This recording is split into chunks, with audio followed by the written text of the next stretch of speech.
Okay. Well, what I was thinking, Christy, what we had talked about, and just so for everyone to kind of hear a little bit about my story, my husband and I, Lad Forsline and I, developed Pan Pastel. So we've been living with Pan Pastel since we came up with the concept. It was actually in 2001 that we originally came up with the concept. And it took us 5 years to develop the medium, the formulations. We set up a little factory here in Pennsylvania. And it's just amazing to me and so exciting to be able to connect with artists like Chrissy on the other side of the world, but we can connect like this. And I've been watching your videos and just connecting with you through social media. I'm very excited to, I've got lots of questions for you. I know people in the chat room will have questions for you. And I know you said you'd like to start with showing some color mixing. And that was actually one of the main reasons, one of the key characteristics we wanted to develop in the Pan Pastel medium was to make a dry paint that can be mixed as if it was a wet paint, but it's still dry. So, which is probably one of the most unique characteristics of Pan Pastel, that they're mixable dry colors.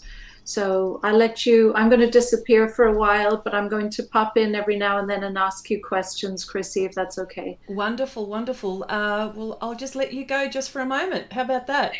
Thank you. Okay. Well, this medium is something which has given me a lot of freedom and has been very inspiring to me, particularly with the color mixing aspect of this product.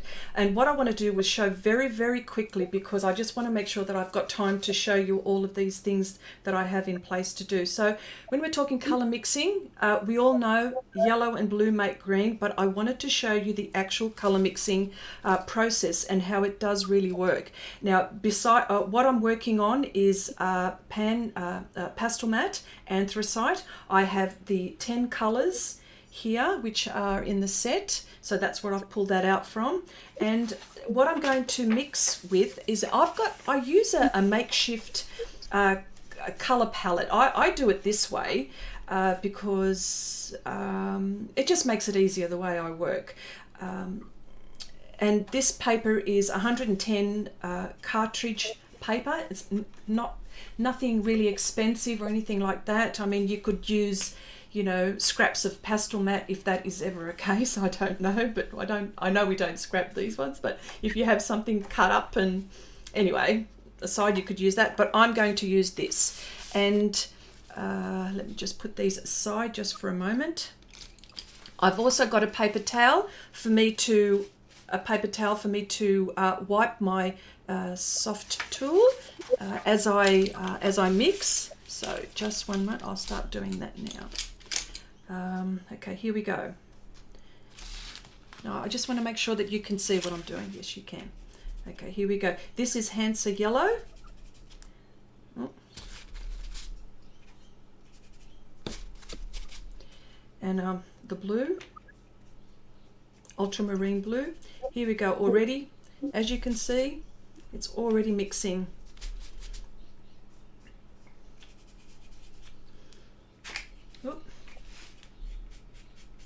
So if we're talking, so for artists that perhaps are on a limited budget, and this is the whole process, the whole aim of why I'm doing this. If you're on a limited budget and you can't afford to buy the whole set, you can mix.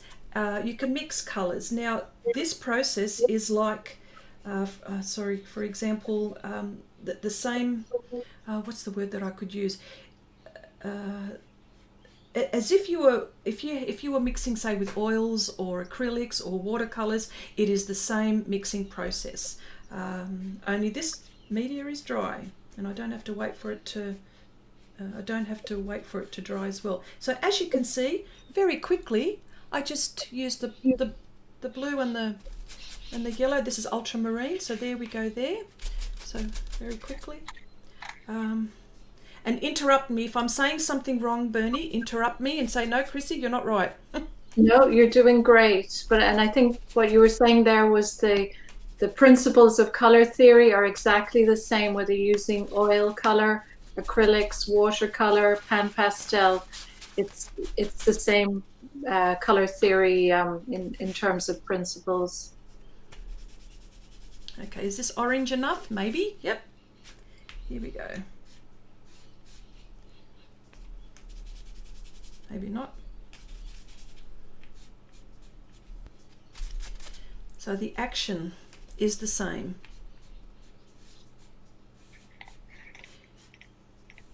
And I've also got I do have a video where you actually see me do all the colors. Once I've mixed all the primary colors, I've actually done a video where you see me go further into it. So it's really, really interesting how this medium does all of this, you know, like it's very innovative.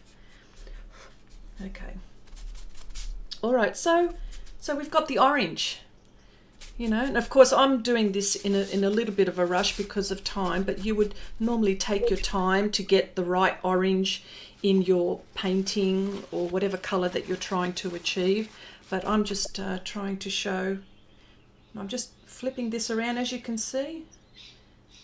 Chrissy, do you find, compared to using a wet medium, that the idea that you can go back and change it because you're not dealing with the drying time is really helpful? Not when you're in this kind of situation, but when you're just working in the studio, you can go back and change it the following day because it's a dry medium. Absolutely, yes, absolutely. And of course, you know, as we've seen this many times, we erase, and I'll show you that when we're doing, yes, and I go, oh, look, this is not right. Then I erase it and then fix it up. I don't know how many times I've done that. I've done that so many times. Hang on, I'm trying to make purple here. What am I doing?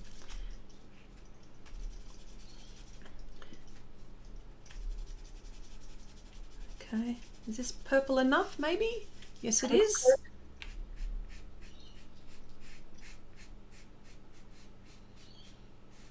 Okay, so what I'll do too, Bernie, I might zoom in so people can get a real good look at how this all works. So let's have a go.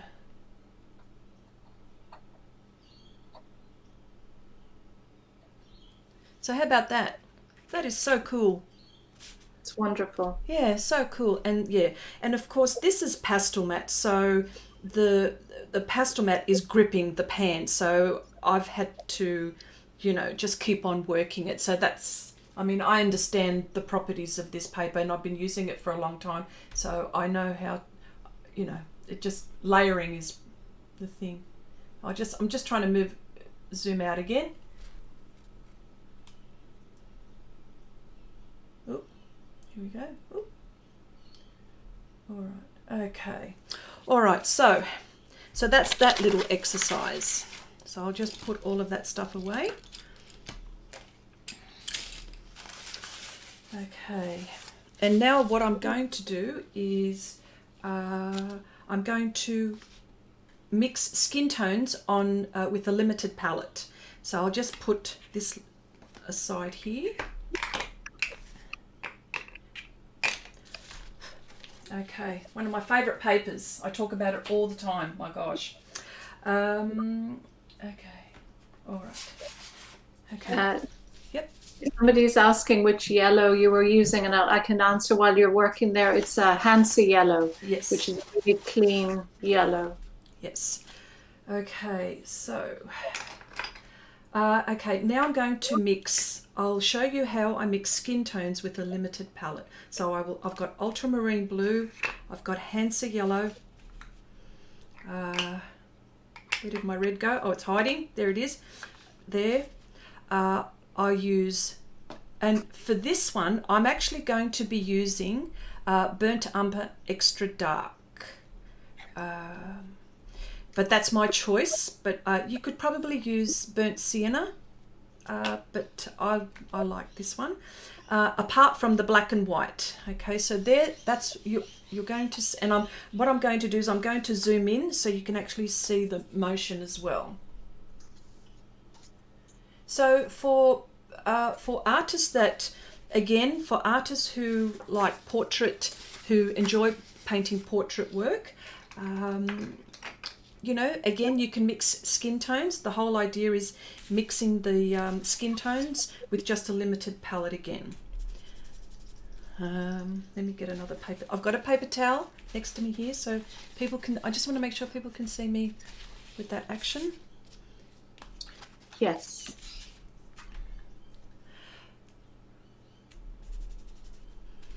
Okay.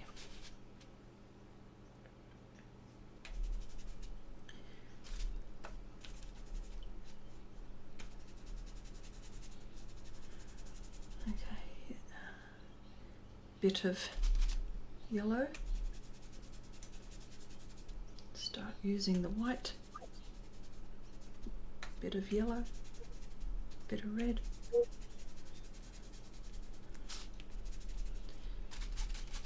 Okay. And as you can start to see, this is like the pink tones, or the you know, the porcelain skin type. Adding, and a bit of white again. There we go. So I can keep on building and moving the colours as I see. So if I come out from here, a bit of red. This one I want a bit of blue because I don't want it. There we go. So if you go too far in one direction, you can bring it back if you want to. Yes. It's like for darker skin, I can go maybe just that little bit. See, can I answer a question verbally without interfering with your process? Steve is asking me about framing and light fastness. Two things on the framing side, because this is a pastel, so we always recommend you treat it as if it was a pastel stick painting. So framing under glass and matting it and framing it exactly as you would a pastel painting that was done with pastel sticks. Regarding light fastness, it's something we take really seriously, and from day one we selected all the pigments that we use in our formulations for maximum light fastness, but at the same time we get everything independently tested, so we send it away where they accelerate aging to see the light fastness of the different formulations and the pigments that we're using. That's one of the reasons it took us 5 years, because we had a few that weren't working exactly how we wanted for light fastness. So we kept going until we maximized the light fastness for the various pigments that we were using. And light fastness is printed on all our packaging, the ratings. Okay. I don't need that, but this is just on my makeshift watercolor palette. The pans, and as you just saw what I just did, and I managed to get some skin tones just by mixing with the primary colors, the black and the white, and the burnt umber extra dark. So let me see.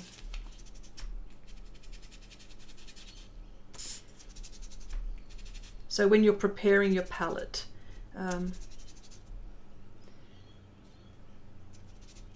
bit of yellow. The values, see, I'm increasing. Yeah. Okay.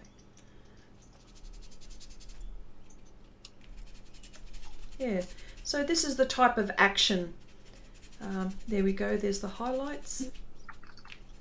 If you wanted to mix like that. Yeah, so that's how it is, and that's, yeah. So what I wanted to do is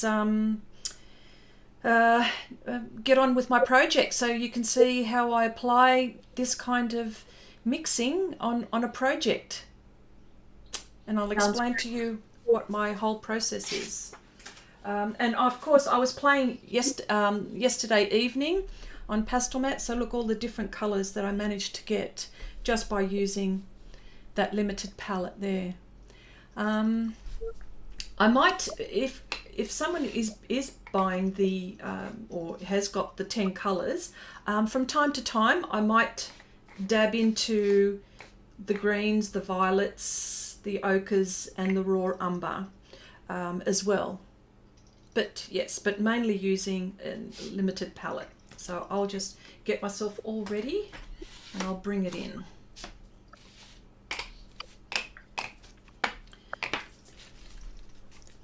Okay, maybe I shouldn't, okay, here we go.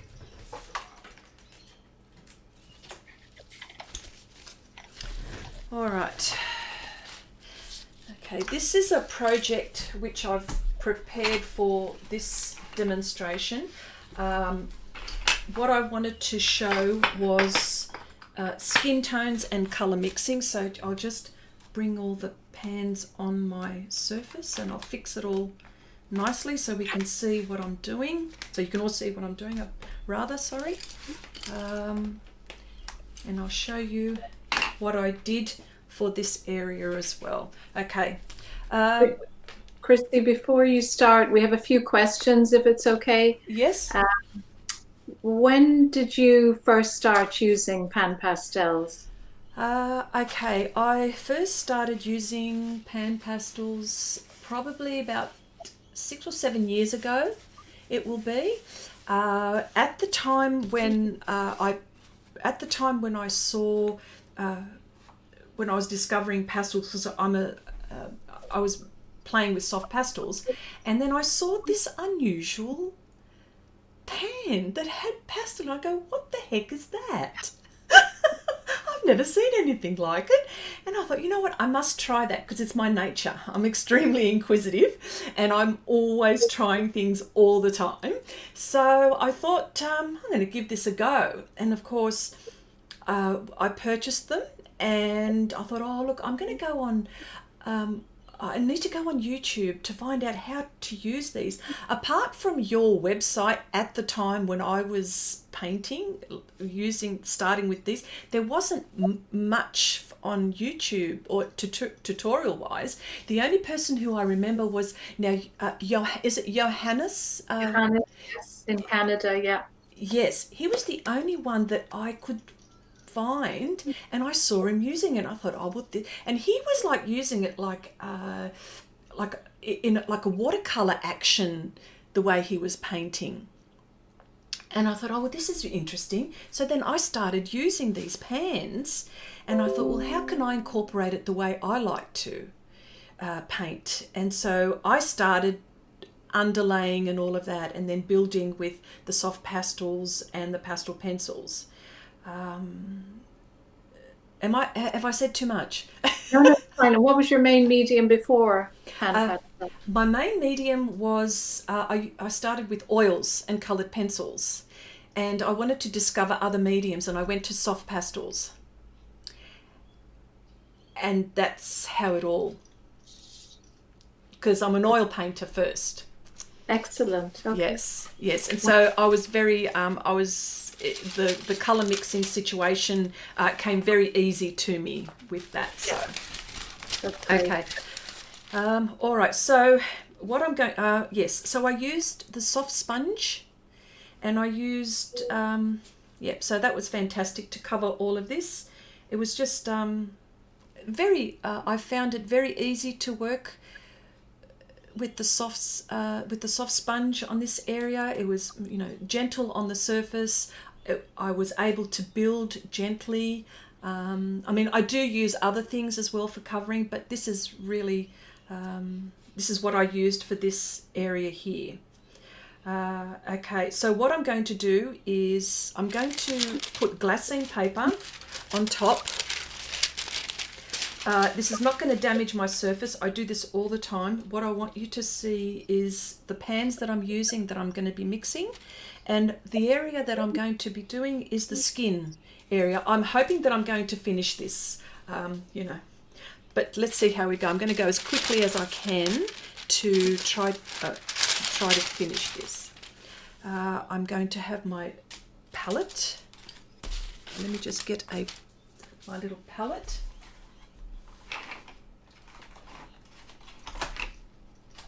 To mix on.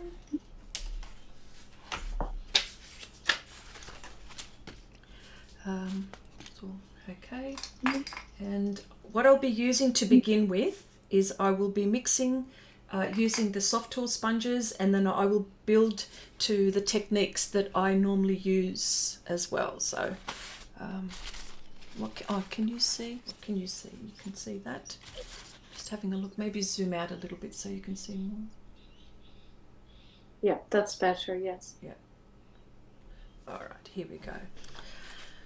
Okay, I've got my reference.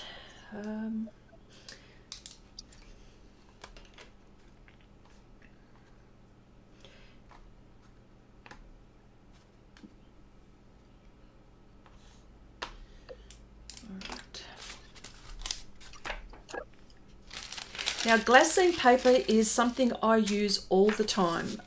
This protects my pastel work as I'm working. It also protects the surface that I'm working on because our hands have oil and I don't want to, you know, damage my surface as I'm painting. So, but for me, this is actually quite safe. I don't know why it is, but it just is. It could be because the layers that I've applied with Pan Pastel are light, and the glassine paper is very good for protecting and storing as well your pastel work. So this is what I store my pastel work as well. And what's happening there, Chrissy, is unlike pastel sticks, which tend to sit on the surface, the combination of the sponge and the pan formulation pushes the color in. It's really pushed into the tooth of the paper. So it's not moving, it's not ready to move as easily. So that's why there's very little transfer when you've got your glassine paper on over it. Yes. Okay.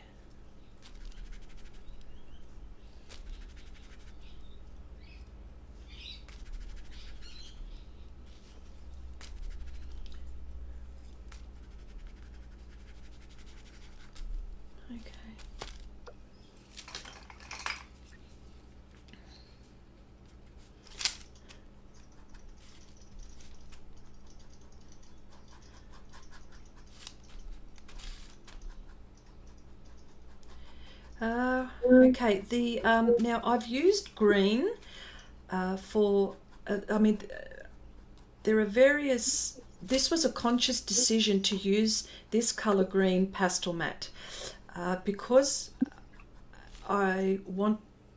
green is complementary, and it's a sort of this is a dark green, but it's like a medium tone, medium to dark, and it helps me gauge my values for when I'm doing my work, or particularly the skin tones. Chrissy, can I ask a question from the chat room? Cherry is asking if you've ever used an alcohol water solution to get a wet wash.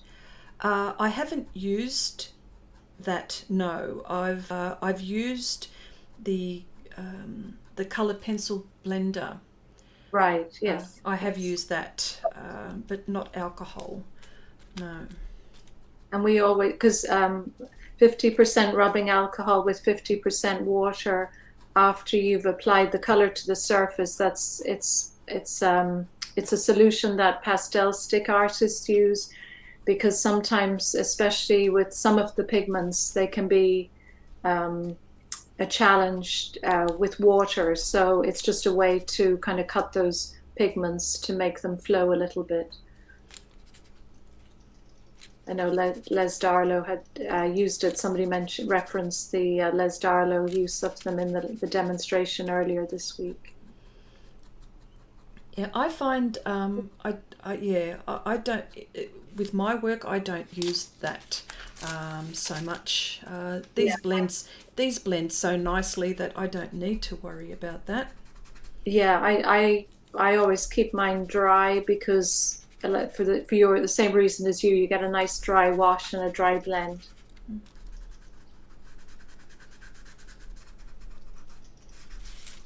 So at the moment, all I'm doing is I'm just blocking. I'm just blocking. That's all I'm doing at the moment.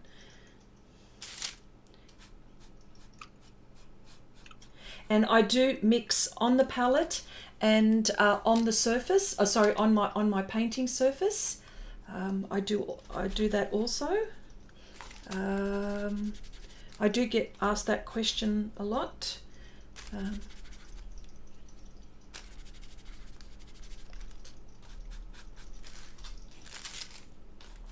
Yeah, I think everyone has their own preference, whether they mix on the pan, on the surface, or on an intermediate piece of paper as a palette.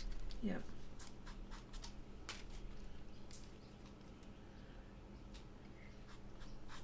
Somebody's asking me about fixing. Wendy, I believe there's a love-hate thing with fixative. Some artists love to use fixative, or not love to use fixative, but they prefer to use fixative just you to. Got lots of time, Chrissy. They can isolate their layers as they're using them for techniques, for various techniques, or they can use them in the final layer. And then other artists don't use fixative at all. It's one of those things. There's very strong opinions on both sides. But if you do use fixative, or you'd like to use fixative, any conventional spray pastel fixative will work. And we always say just use the best brand you can. Spray lightly, don't drench it. It's better to build up light layers and spray those multiple times than drenching it with one heavy layer. Yes, I mean I don't use fixative at all because I've had too many negative results. Yeah, too many negative results. So sorry, just hang on a sec. And again, the color is pushed into the tooth of the paper, so it's not as fragile. It's still pastel, but it's not as fragile as a stick mark might be. So you don't use fixative at all? At all. Yeah. I mean, I believe fixative has its place, and I just haven't needed to use it because of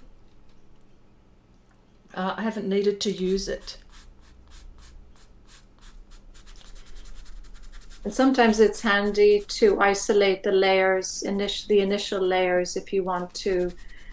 But then other people don't do that. So somebody's asking, what kind of paper are you using to mix the Pan Pastel colors? Okay, this is 110 GSM cartridge paper. I don't use anything terribly expensive because it's something that it's not going to be on my piece. I don't need to spend that amount of money for that. So just something that a scrap bit of paper that that you may have on hand, so long as it's not absorbent, if I can say, so long as it doesn't absorb into the paper, because you want to be picking up the pigment.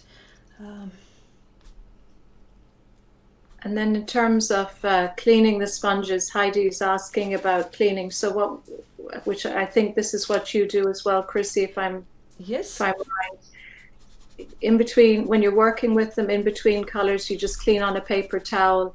And every now and then, not every time you paint, but every few weeks perhaps, you can wash them out with soap, like a gentle detergent soap, like Dawn would be here in the States. Yes. And squeeze them fully and then let them air dry for about 24 hours. So is that what you do, Chrissy? I'll show you an example. Okay, these are soft sponges that I have used and on projects, and I have washed them. And I tell you what, it does take a bit. It does take a while because the pigment is so fine, and it somehow gets into the sponge. Like, it really does hold the pigment, these sponges. It takes a while for them to properly clean, but they do clean, and I leave them to dry, as you can see. So ready to be used again on a on a big project. These big ones I use on massive, like something like this is ones that I've used on some of the artwork behind me, like these big ones here. So washing them, yes, for sure.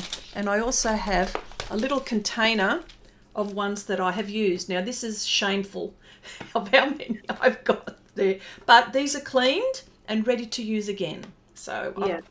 so yes, you can easily clean those, not a problem. Now, did you want me to leave you? Oh, sorry, I just noticed that you're still there. Did you still want to stay there, or did you want?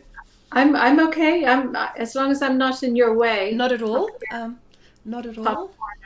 I'm keeping an eye on the chat room, and somebody's asking about fixing a broken pan. And the first thing is, it is a pastel at the end of the day. So if you drop a pan on a concrete floor, they can break. So that's unfortunate, but that's just the way it is.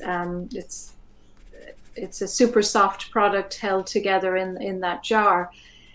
There are different theories about ways that you can fix a broken pan using alcohol and so on, but we have never come up with or discovered anything that is successful, because when you do that, the color payoff or the color release is really dramatically changed.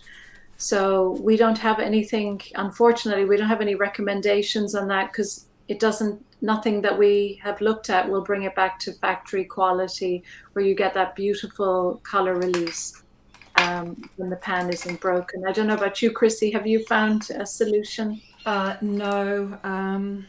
No, I've been fortunate that they haven't broken. So yeah, that's the solution. Unfortunately, try not to break them.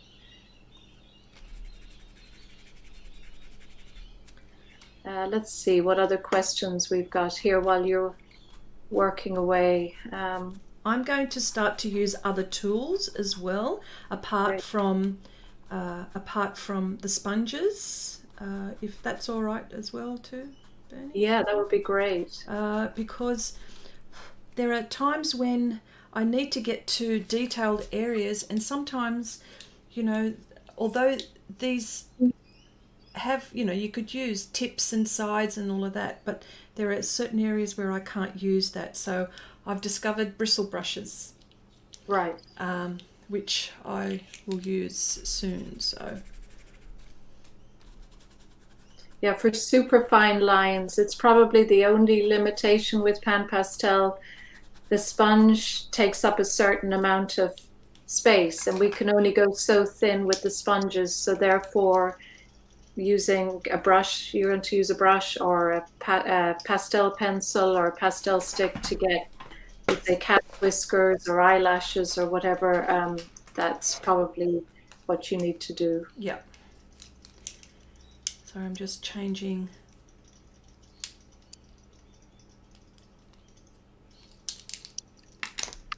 Okay. And as you can see, I'm continually mixing the whole time until I get the value that I want, or the color that I want.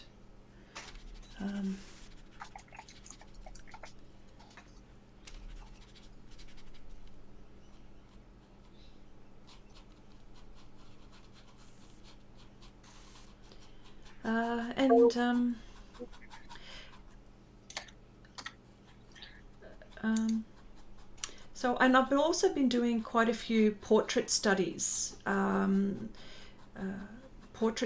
because I have been asked questions, like what colors can you use to, for skin tones. Now, for heaven's sake, there are so many skin tones in the world.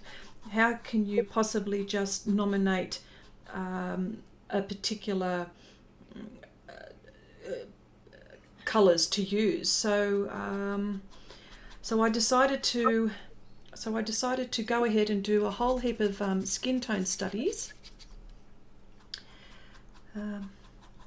and for various skin tones, like for example, ebony skin tone, what kind of pans I use for that. If I'm for porcelain, which is like the direct opposite, like almost,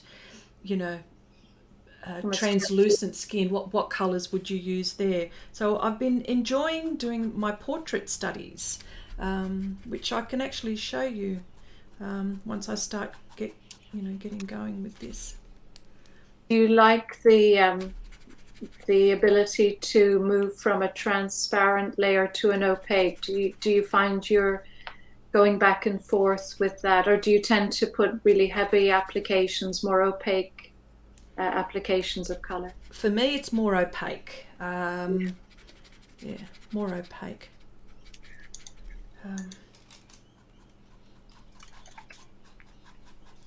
And because Pastel Matte allows many layers, it's very blotchy at the moment. So, she looks quite ugly at the moment, but there is that ugly stage, isn't there? So, it's really coming together.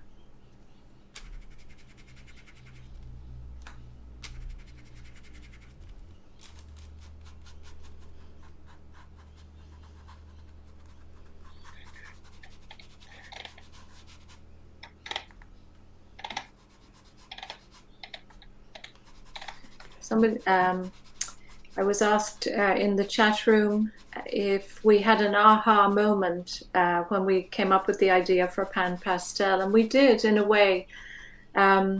We were looking at all the different mediums in the art world, artist colors, and we saw that the pastel medium hadn't changed format since the early 1500s. It had been in a stick form, and so that was our challenge. We wanted to play around with the medium and see if we could keep all the characteristics of what made pastels a wonderful medium: the immediacy of the color, the vibrancy of the color, the purity of the color, but then to look at some of the limitations. And some of our painter friends said they didn't like the fact that you couldn't mix the colors and in terms of pastel sticks, and also that some people just didn't like holding the pastel stick. They wanted to use some kind of an applicator. So we started playing around with the concept, and that's how we came up with the pan concept. So it kind of was an aha moment. And you know what? It's not messy. No, really clean. Yes, that was another limitation. The dust, people didn't like the dustiness that can sometimes come with pastel sticks. Yes. I mean, I'm using this brush and I am creating a dust. So I'm doing, but this is the way I enjoy to mix. I need to get as much as I can from the pan to mix enough color for me to put down. I enjoy painting this way. But for me, Berni, I will use every tool that I can get my hands on. I will use anything from the sponges, the applicators. I will use a hacked up oil painting brush. Right. I will use everything I possibly can to get the effect that I want. And the reason why I want to do that is because the painting style and the techniques that I've developed takes my work, or takes the pan pastel to 85 to 90% of a painting.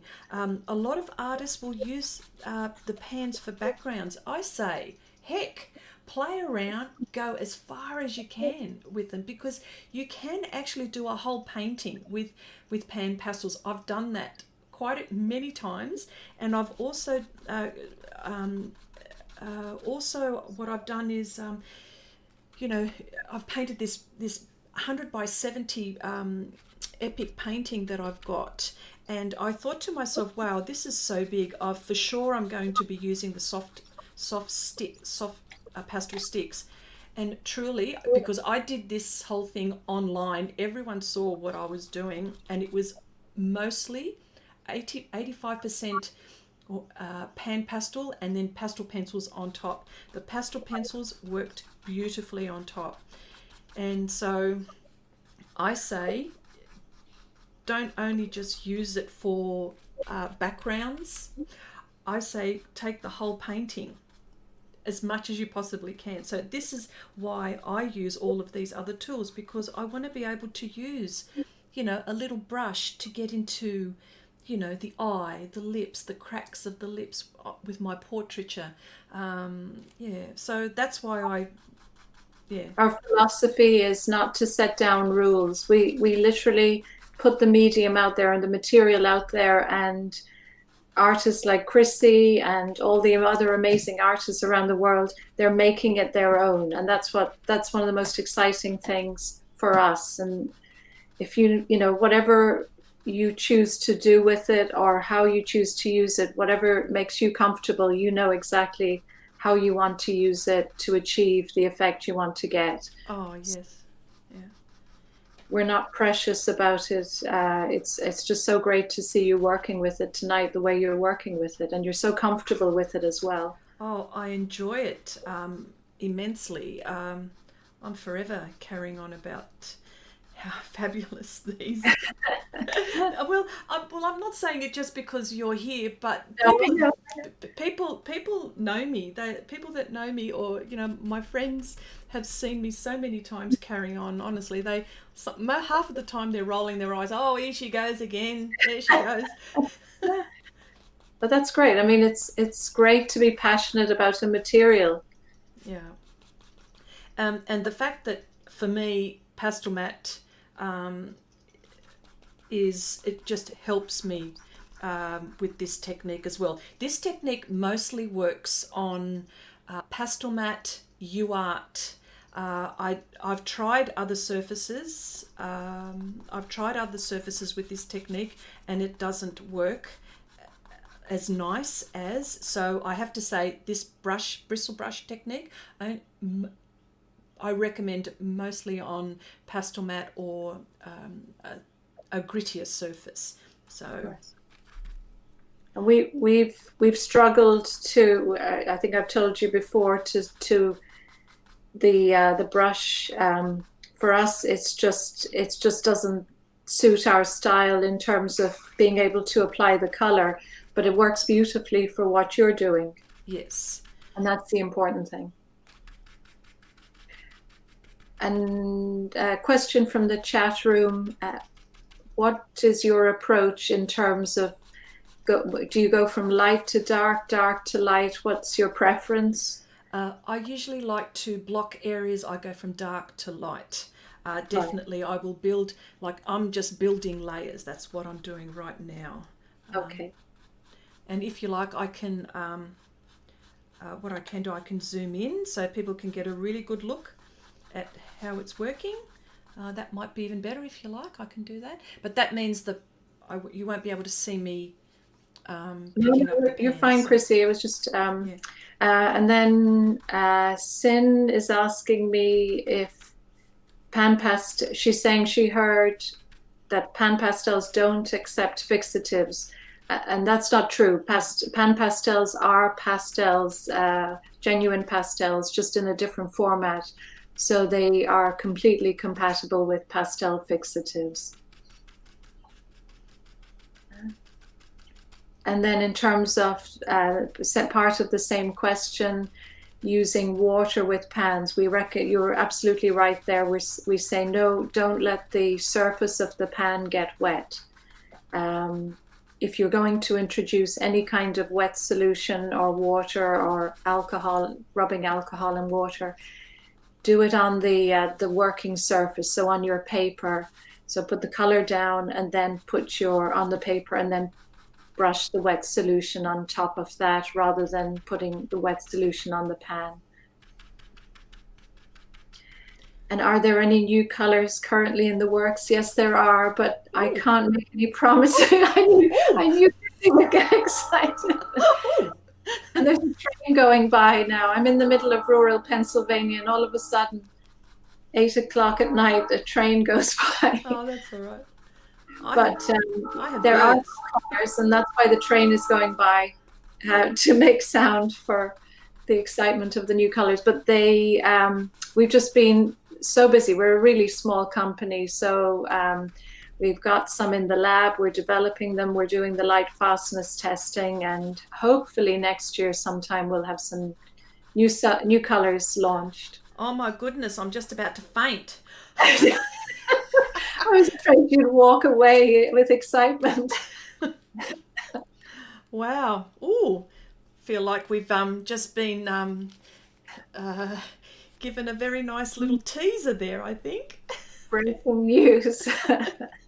Okay, so what I'm using here is now the finest brush that I could get my hands on. It is an eighth of an inch Taklon brush. It's something that it's something that I got from my local art shop. It is like the teeniest, tiniest thing. Can you just see how teeny tiny that is? Yes. And that is why, if I'm getting into very fine areas, and it works beautifully. It blends on the surface. I can pick up my pigment from my little makeshift little palette here that I've got here, and I just work as if it was a soft tool sponge. So now I'm needing to get into the nitty gritty areas and just blocking in areas. That's what I'm continually just blocking. She's not looking very nice at the moment, but I'll be getting pastel pencils out soon as well. And I'll be always mixing all the time as well. The pans mix very well as well with the pastel pencils, so I don't have a problem with that. And I would the soft tool applicator sponges. I also use the rubbing motion, the same, to pick up the pigment. Clean my brush as well, the whole thing.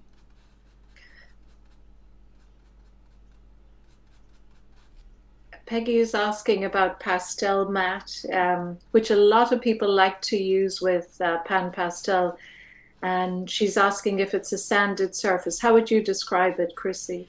Okay, it's a unique surface. It's a textured surface, but it's not gritty. I'm trying to think of all the adjectives. It's not gritty. Yeah.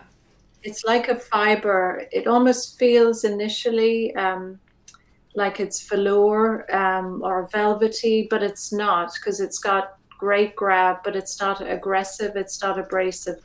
Would you? Yes. Okay. Yes. Easy on the fingers for people who use fingers to blend. Yes.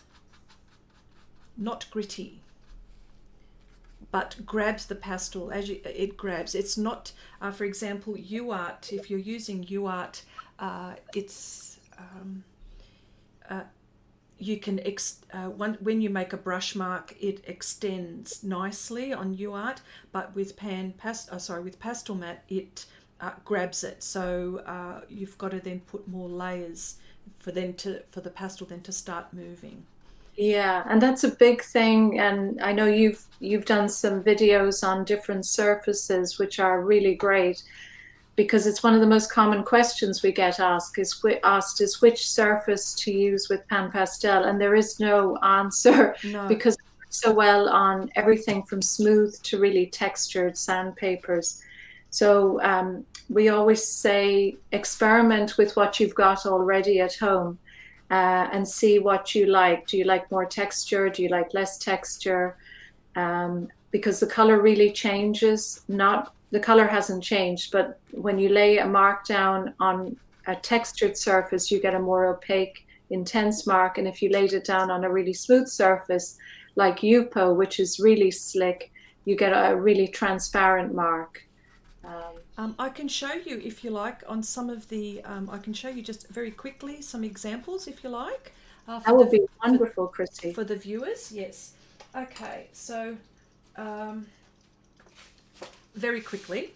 Okay, not that one. For example, I did a paper study with pan pastels and using other mediums, either pastel pencil or coloured pencil, and what effect I would get. So, for example, this is Stonehenge. So for people that are drawing like pet port or drawing on a non-sanded surface, and of course this is I used pan pastel and then I used coloured pencils on top. with that one. Wonderful. So then the next one, this was, this is Hannah Mueller. I don't think I'm actually pronouncing that correctly, but yeah, but I used Pan Pastel on that, and I used hard pastels and pastel pencils on that. So you can see it's all about the surface too, you know what I mean. Which one was this one? This one was Colour Fix Smooth.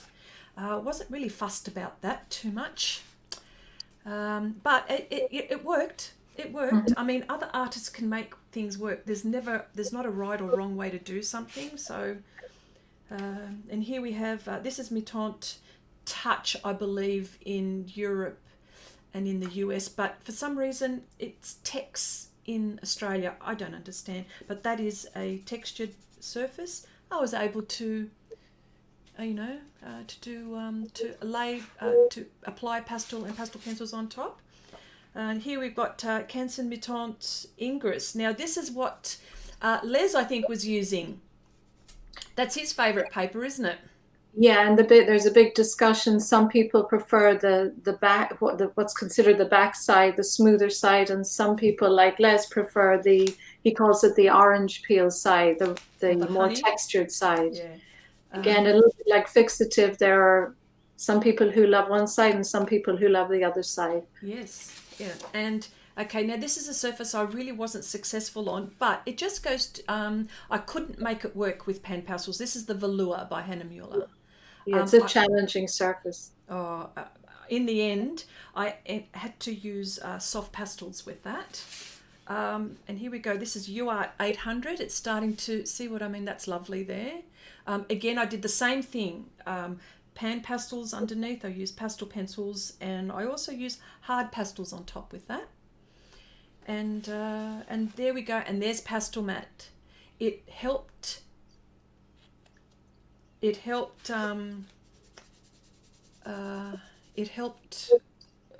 Look at the vibrancy of it, though. You know what I mean? Yeah, especially on a dark surface, it really shows up how pure the colors, the pigments are. Yeah. Yeah. So there's just, that.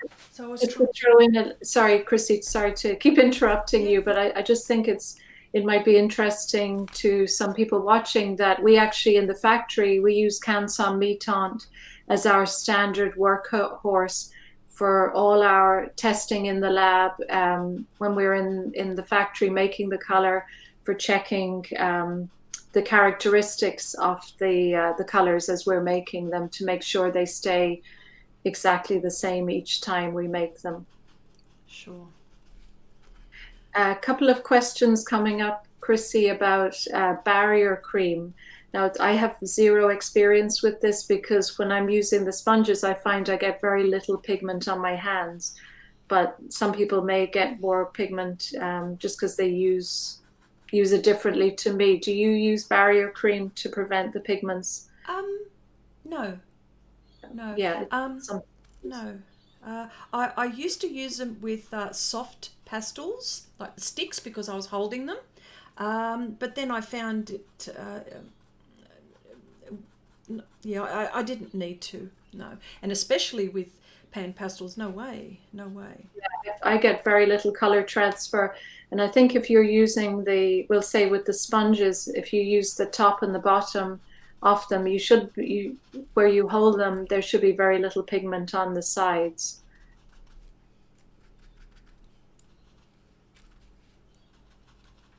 So because, as you can see, I'm using this little 1/8 of an inch bristle brush because the area is very fine and I won't be able to get the details that I want with the applicator sponges. So I start off with the soft tools and then I start to, and I'm building all the time, and that's when I end up using the brushes, and in the end I'm going to use the pastel pencils. But at the moment I'm going to take this to as far as I can get without using any other medium, and that's why I'm using the brush.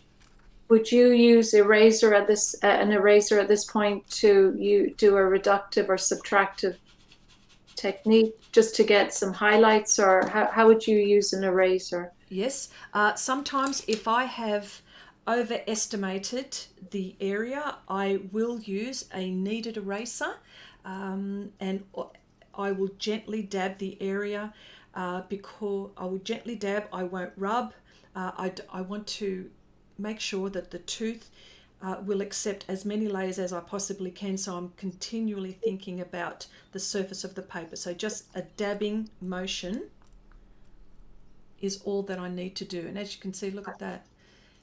Yes. I mean, I have made a huge amount of mistakes where there was this ugly hand that I did, and it was just dreadful. So I picked up most of the pan pastel with my kneaded eraser, and I went back and I didn't damage the tooth, and I just kept going, and it was really wonderful. So these are all, so if you're going to ask me what tools apart from the pans and all of that, the kneaded eraser is one of my number ones. My palette here is something which I can't be without. My Glassine paper is something that I can't be without. Yeah, because people do ask me those questions.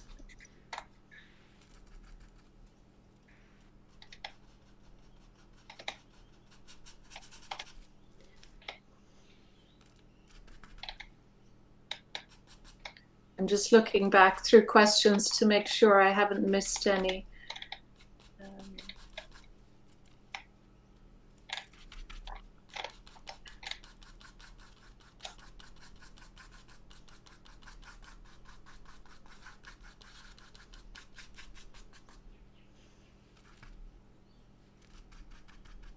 How long were you working with oils before? Well, how long have you been painting?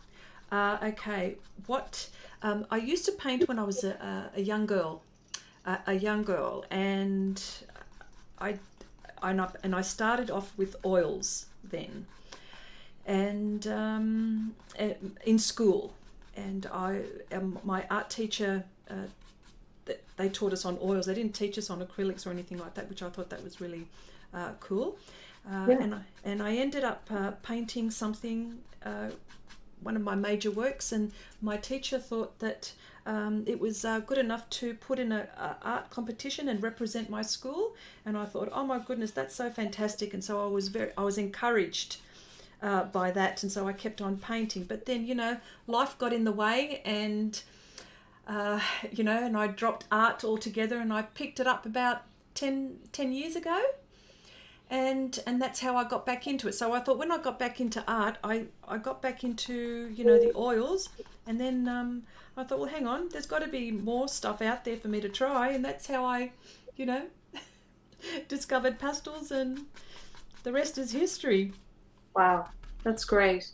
And what a wonderful story, because sometimes we hear the stories about people who weren't encouraged in school and kind of lost their confidence with painting or drawing, and all of a sudden later on in life they discover that actually, you know, that teacher that maybe didn't encourage them had completely given them the wrong impression, and had completely, you know, they had taken away their confidence, and then finally later in life they get it back again and they get inspired. Yes. Well, and plus I'm very passionate about art. It doesn't have to be about pastels. I'm passionate about all of the things that you can create. It's the creating process which I really enjoy. And you know, as artists, you don't necessarily have to be a painter. You could be a musician. You can be an author. It's all the creating process which I'm actually really passionate about. And I love to also see everyone's journeys and how they got there. And I'm thinking, wow, it's so inspiring. And I mean, I love to inspire people the same way too. You know, I love to learn from people. I love to share tips and tricks. I love all of that. And, you know, there's no mystery. There's no... Well, that's a wonderful quality. Yeah, no mystery. And you know, and you will see, and you know, because I live stream every week, and you will, you know how many times I fumble. Right. Yes. You know, but that's inspiring too, because pretending to be a perfectionist. Nobody is. We're all human. Oh, yes.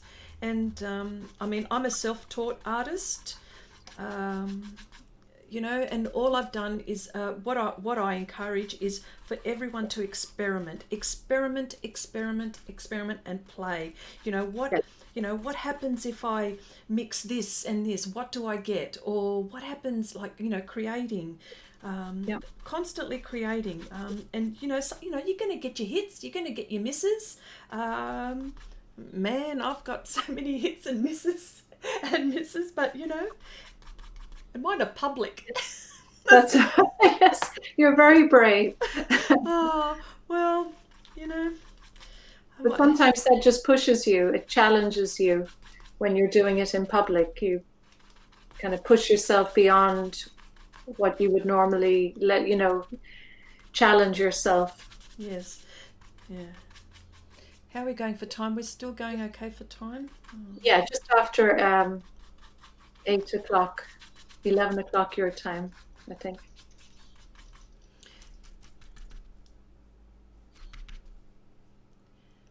Oh, yes. She's blotchy, isn't she? Yes. But what you will see, like if I don't get to finish this on stream, my aim is to, but if I don't get to finish it on stream, I will finish it and I will... I've got I'll video this. I'm sorry, I'll record this, and I can actually show you how how it will look finished as well. But this is my aim, is to try to finish this. I don't, yeah. But the whole process of this demo is that I want people to see that you can mix. You can blend. I don't have to wait for this to dry. All of those things.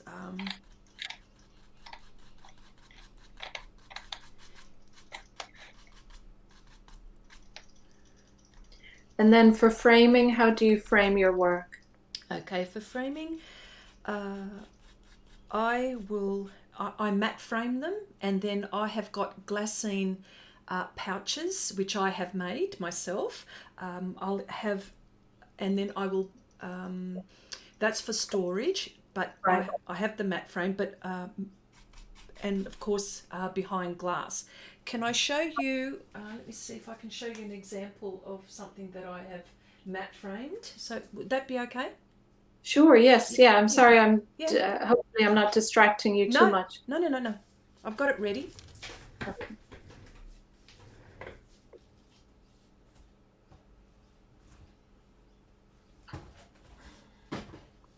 Okay.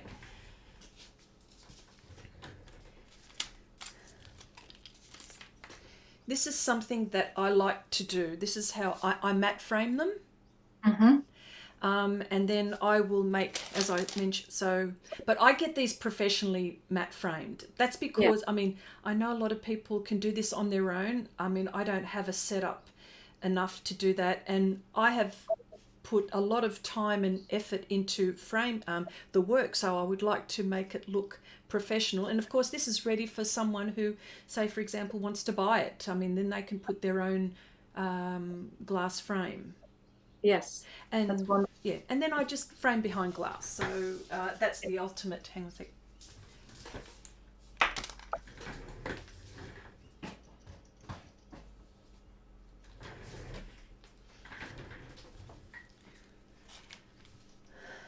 Okay, all right. Here we go. Yeah, don't blow. There we go. So you can see that I've only used the primary colours. I've used the primary colours, black and burnt sienna extra dark at the moment. And if I wanted to go darker, I can use the black. But this is the colour mixing action that you see that I've done. So for people that, you know, say, oh look, I can't buy Pan Pastels, you know, it's too much for the whole set. Heck, buy just a handful just to begin with. You know what I mean? Yes, absolutely. And the other comment that we get sometimes with people who are new to Pan Pastels is, oh, but I've invested so much in my hundreds of pastel sticks, or, you know, I've bought so many colored pencils or oil paints or whatever. But really, this isn't one or the other. This isn't, you're not replacing pastel sticks with Pan Pastel. You can just incorporate Pan Pastel with your existing medium, whatever it is. And I think that is really important. So it's not this huge it's not a huge shift in material. You can incorporate it within your existing technique. Absolutely. All the time I use pastel pencils, and if I have to, the soft pastels. But I find that because of this technique, I've taken my work so far that I bypass the soft pastels and I go straight to the pastel pencil. So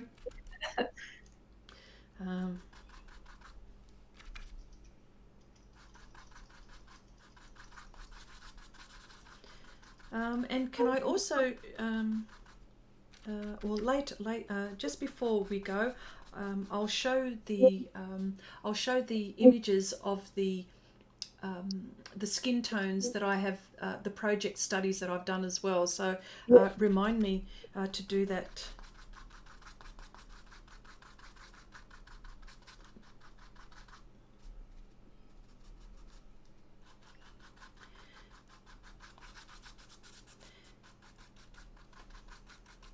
What will happen is, as you can see, like, it's still very blotchy. It will be like that for a long time, and then all of a sudden it'll start to come together. And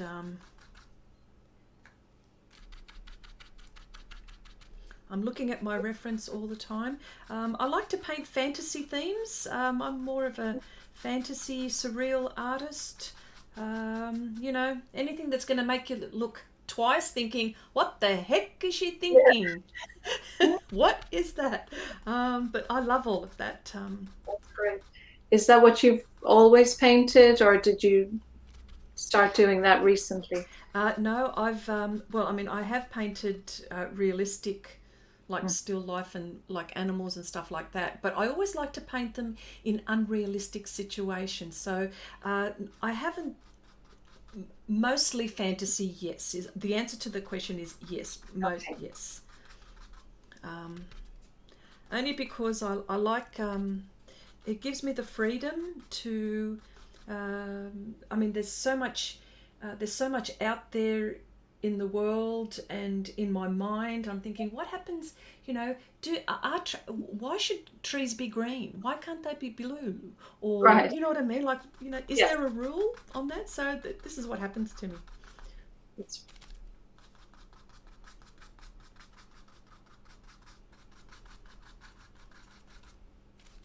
Oksana is saying, Chrissy, where do you see yourself in 5 years' time in terms of making artwork with Pan Pastel or experimenting more? Where do I see myself in 5 years' time? I see myself doing this full-time, arting full-time, and teaching.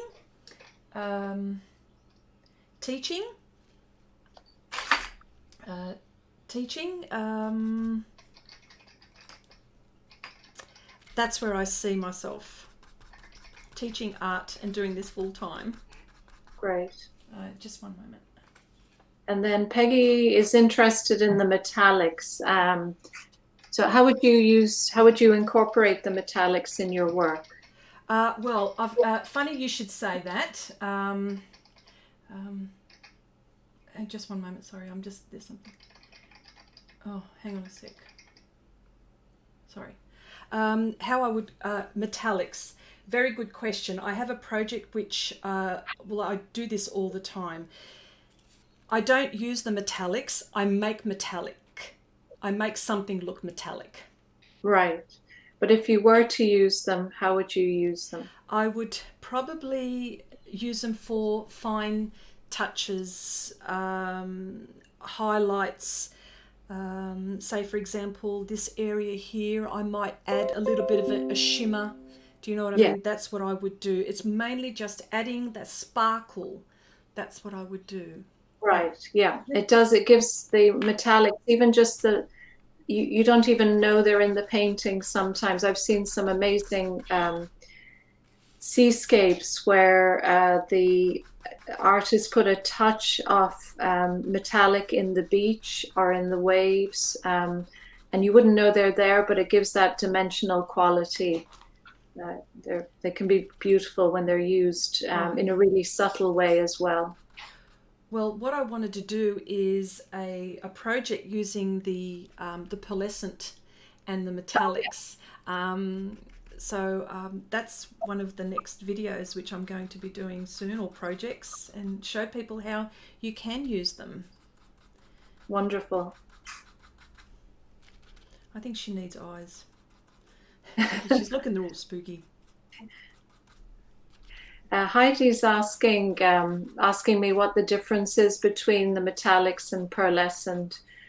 The pearlescent colors, well, actually both are made with, we have a mica particles in the colors, and the pearlescent have a different size mica, and we use our pigments with them. So violet would use our violet pigment with a mica particle, so it gives it that shimmery violet. And we also have pearlescent mediums that you can use. So there's a white and a black, two different size, coarse and fine. So we use two different size particles of mica when we're making those, smaller for the fine, larger for the coarse. And then you can make your own pearlescent. So you could take the white pearlescent medium, mix it with violet pigment, and you can create custom pearlescents. Mm.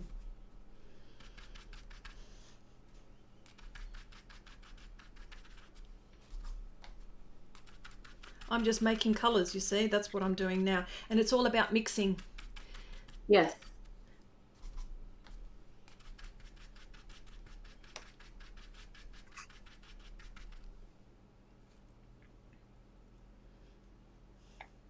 How long would it take from start to finish to do this painting when you're not under pressure like this? About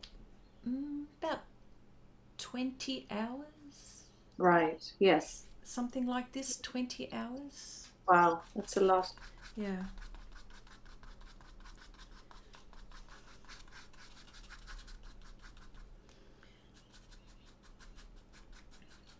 So now I've put quite a bit of pastel, and now I can move it around, and if I feel like I've put too much, that's when I start to lift with my kneaded eraser, which will probably happen soon.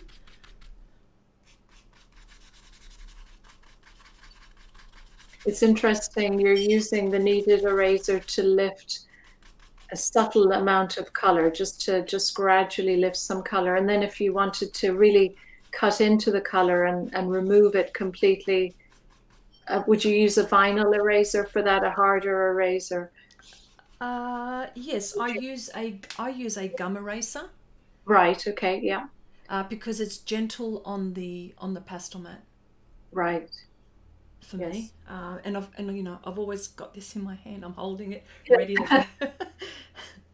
Yeah.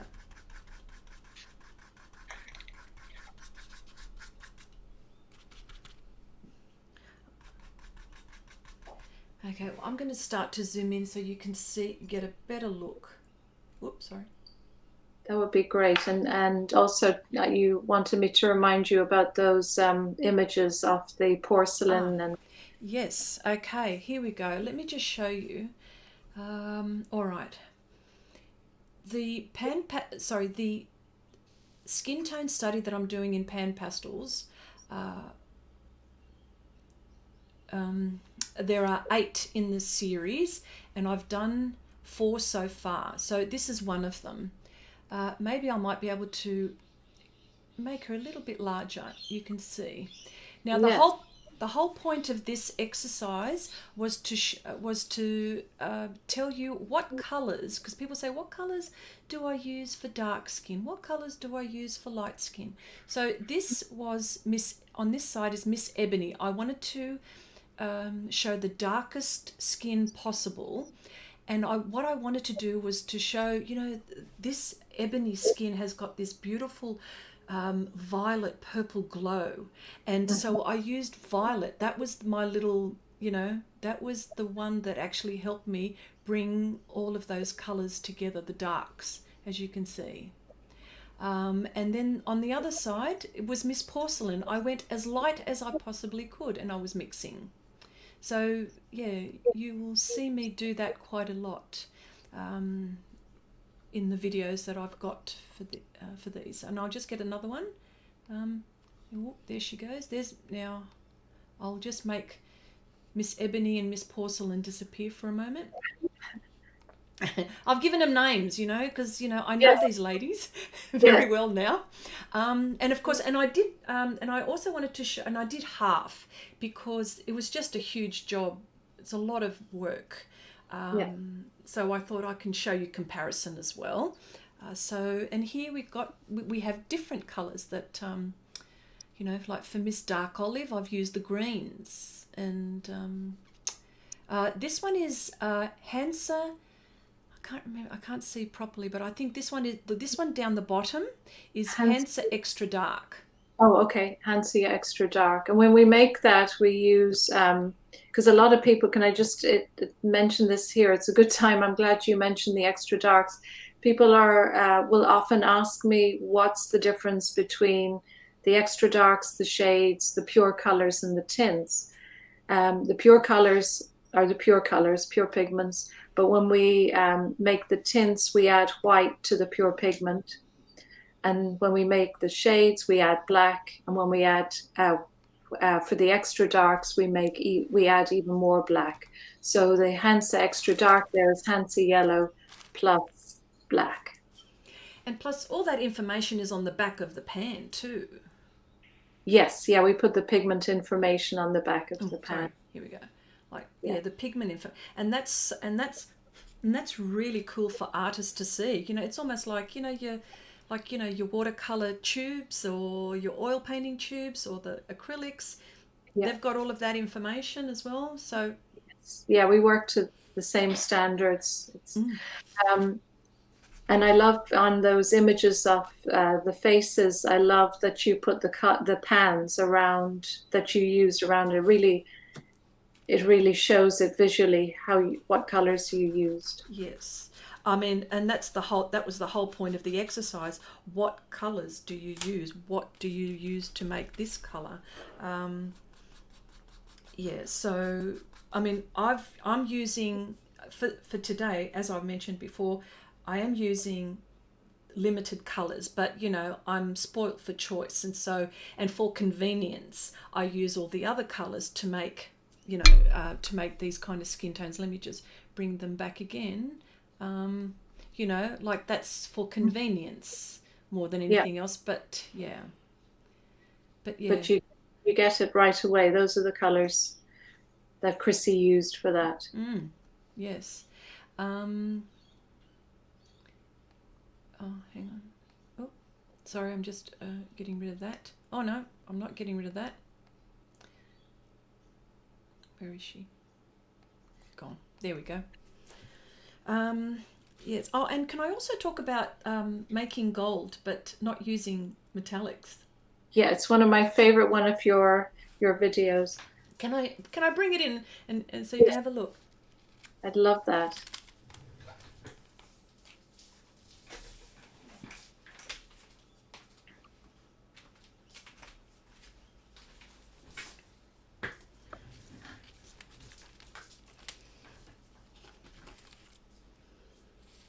Okay, there she is there.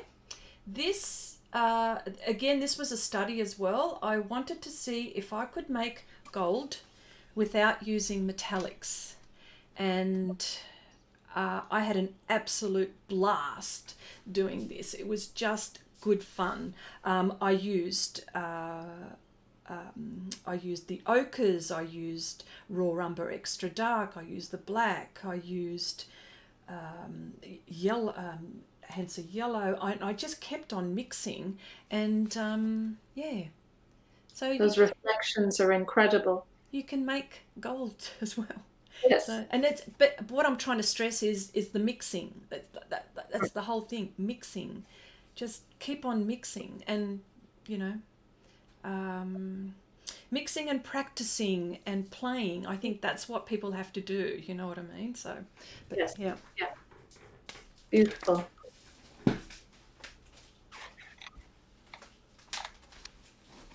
Okay. Just a few minutes left, Chrissy.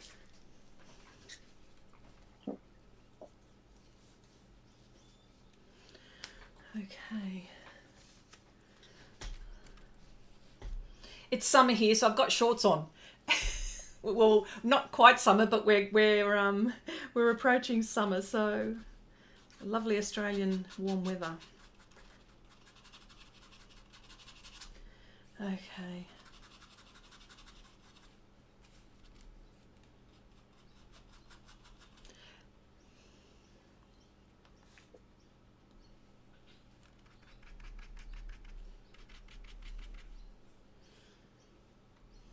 So when will you introduce The pastel pencils? Yes, yeah. Yep, I will do that. I will do that now. I'm going to do that on her lips. Okay. I'm curious to see when I don't want to miss that part. Yep, I will do that on her lips. And I've got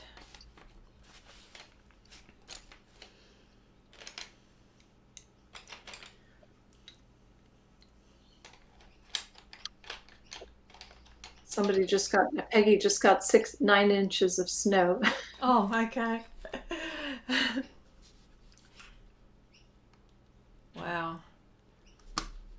I mean, believe it or not, Australia does get snow, but it's where the mountains are, so, but not where I am. Okay, I'm feather light at the moment.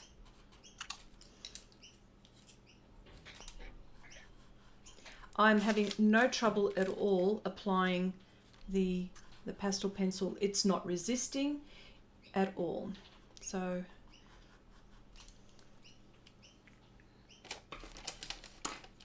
and the pastel pencils that I use on here are various.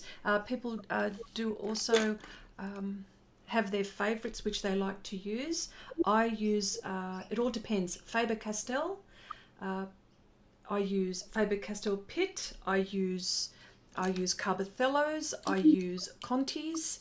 I use Bruynzeels, which is another pastel type of pencil. I use Giocondas. You know, all of those, and they all work. So if people were wondering, oh, you know,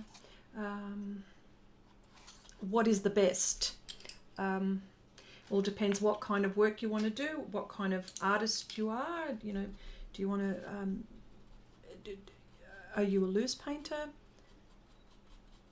You know, are you a tight painter like me? I paint. I struggle to. I love the loose painting, like Les's loose strokes when he was in his demonstration. I just fell in love. Just the way he was just doing that beautifully. So, and he was using the pans in the way that you know, they're probably made. Do you know what I mean? No, well, as I said earlier, there really are no rules. Everybody finds what makes it work for them.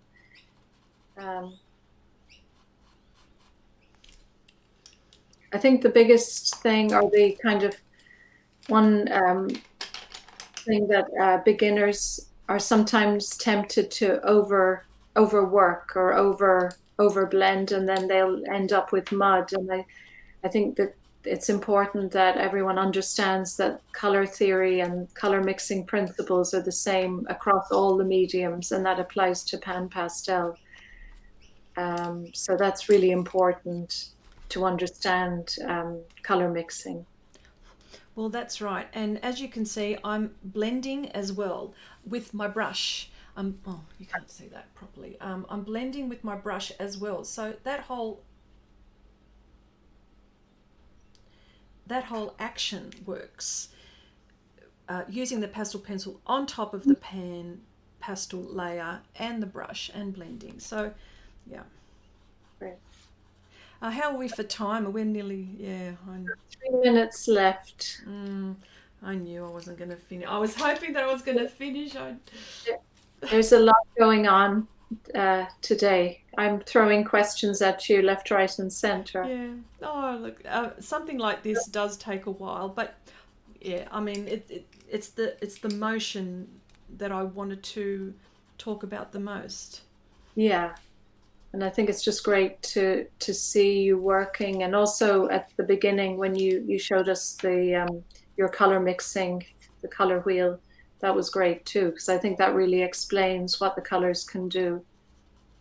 Yeah.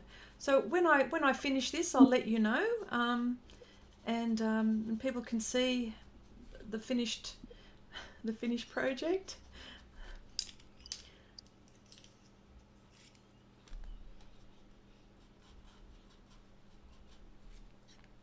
Yeah.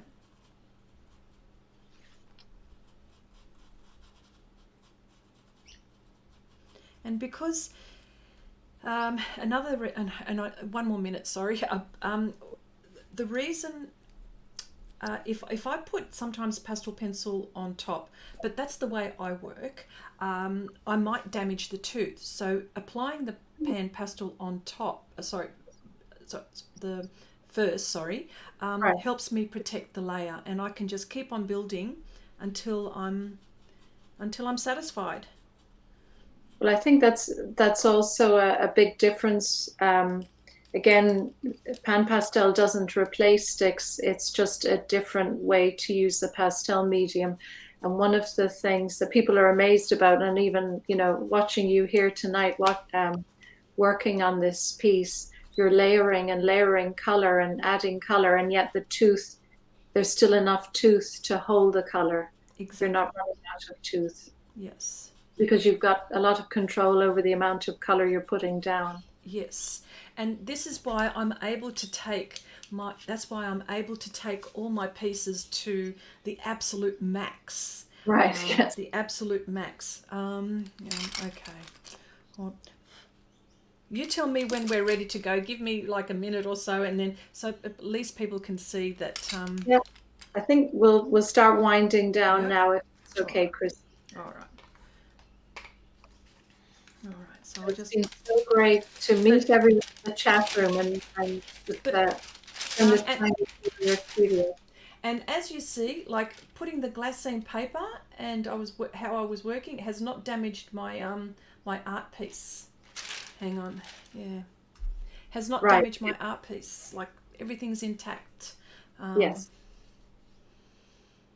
Yeah, that's great. Nothing moved.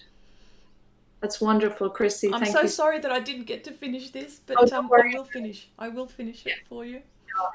There's a lot. You did a lot in an hour and a half. So, and I know you were trying to show as much as possible, which was wonderful. I really appreciate your time, and I really appreciate everyone joining us tonight as well. Tonight here, tomorrow there. Yes, and it's available on replay for those who have missed it, perhaps. Great. Yeah. Okay. Wonderful. Thank you so much. All It's my first time doing anything like this, so I really appreciate it. No problems at all. So I will say, and first of all, I just wanted to thank you so much, Berni, for giving me the opportunity to present, for me to present the way I paint, and I appreciate how you support many artists as well, and yeah, so I just wanted to say I'm very, very grateful. Thank you. You. Give me the opportunity. Without you, and hopefully, our material is making a difference. Well, I think I can see it is in terms of your passion for the medium. So, Thank you. All right, then. Well, I just wanted to say, everyone, thank you so much for popping by. You've all been wonderful, and hope to see you again soon in the chats sometimes. On my live streams as well, if you ever wanted to pop by and say hello, because I'm doing a lot of this all the time. So